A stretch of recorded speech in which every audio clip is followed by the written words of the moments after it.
In this video, I'll discuss the exact steps I took in order to catch a 70% pump on FARTCOIN. As you can see from the trade setup on the screen, this is a screenshot from the Haven. You can see the link in the description below, of course. Let's all pretend that FARTCOIN hasn't made the move and we are back in time on the 21st of March. So with FARTCOIN, it's very interesting because the overall daily structure and the consolidation period is extremely clean, right? We have our consolidation period highs here. If we extend that to the right, we have wicks above the level with the candle closing below. We have candle bodies, we have wicks rejecting at the exact level, and really everything I'd like to see at a important level is happening right at the range high for FARTCOIN. In terms of the range low, very similar price action. If we highlight the low here, extended to the right, we have candle closes, wicks below with closing above. All the good stuff I'd like to see. We have a deviation and reclaim of the level before eventually breaking the range high. So with that in mind, now price has broken above the daily level on the daily chart. Now I need to break it down to a lower time frame to really pinpoint an entry trigger. I think it's fine really to take a trade based on the daily, but when you do that, you have to understand that your invalidation point may be a bit wider than you anticipate. The entry trigger may not be the best because you're working with a higher time frame. You're not seeing really the lower time frame action to really pinpoint an entry point. Let's pretend again none of this has happened yet. So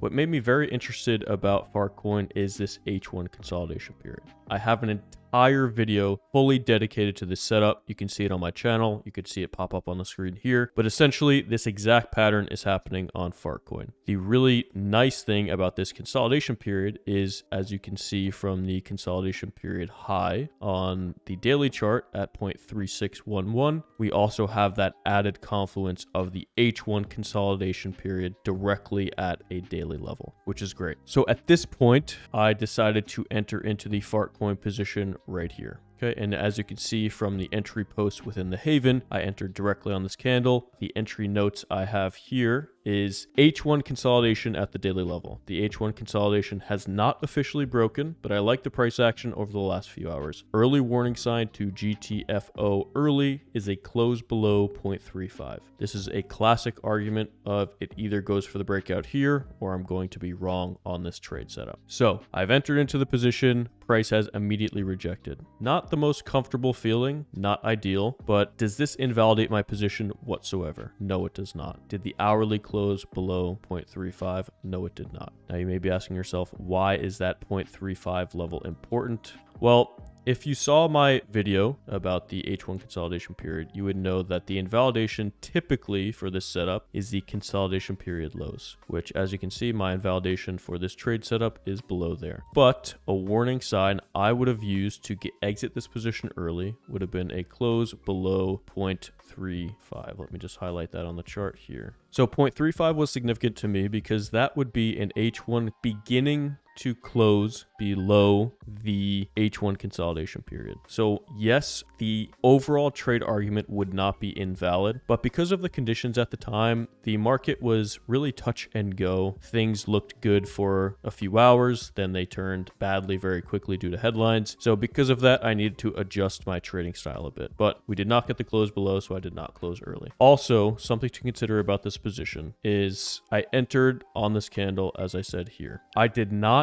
end up waiting for the consolidation period break because during the price action within this time frame, FARTCOIN held very strongly while Bitcoin was chopping and bleeding out a bit. So I felt that was a sign of strength. In addition to that, the overall daily trend is up. The overall trend is up. FARTCOIN already had a move of 50%. Now FARTCOIN has rejected a bit and we're consolidating. So because of the wider trend and the larger trend, you could argue that the next leg will go along with the trend. Okay, I have so many confluent factors that are supporting my overall argument, so I felt safe entering into the position before the actual consolidation break. Let's discuss my take profits. So my take profit one, again, as you can see on the screen here, this screenshot is from the Haven. You can join below, of course. The first take profit is 0.4258. So the thought process for this first take profit was I was really just looking for a sweep of the highs in here. again, the market was very touch and go at this point on the 21st when I entered. So I kind of just wanted to take anything I could from the market, if you will, and really just take a quick 2R trade if I can get it, and we'll kind of just see what happens here. So I set my take profit for 0.4258, and all I was looking for was a sweep of the highs. Now, I could have set my take profit directly at the highs, but I felt as though if price was going to break the highs, because FARTCOIN is such a volatile asset, I felt that it would squeeze up and liquidate about 2% of the position, or liquidate 2% above the current high position. So I wasn't too worried about the position not being filled. Something else to consider about this position is based on my H1 consolidation setup. Let's say in a world where price does go for the high and reject at my take profit 1, or does not fill my take profit 1 and rejects just below it. If price were to reject from the highs, that does not mean my trade setup is invalid, because overall I have a daily level supporting my argument, but really I have the H1 consolidation period. And referencing my other video, if we see a retest of that consolidation period high without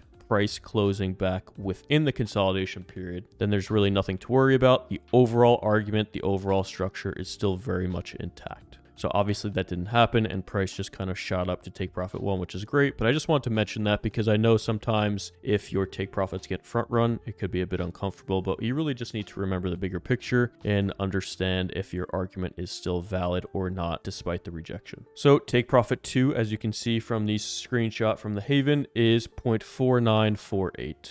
Okay, so if we go to the daily chart, this take profit is based on a daily level. Here, if we extend this to the left, we could see there's a few bodies at the level, a wick above the level, just overall chop at the level. So this is not really, one of my exact take profits. I kind of just wanted to take profit somewhere within this choppy range, and that's not necessarily helpful because that choppy range is about 15%. But I felt like I just wanted to take profit, and that felt like a good area based on the volume that happened at the daily. Again, nothing too significant about that level whatsoever. Take profit 3 is 0.617. So my take profit 3 was really the only precise take profit I had for this entire trade argument. And to me, it was a very obvious level on the daily time frame. We had candle bodies, we had wicks below the level before closing above the level. We have candle bodies, we have a breakdown point. Price broke down from the level, rejected from the level, attempted to trade above, then closed below before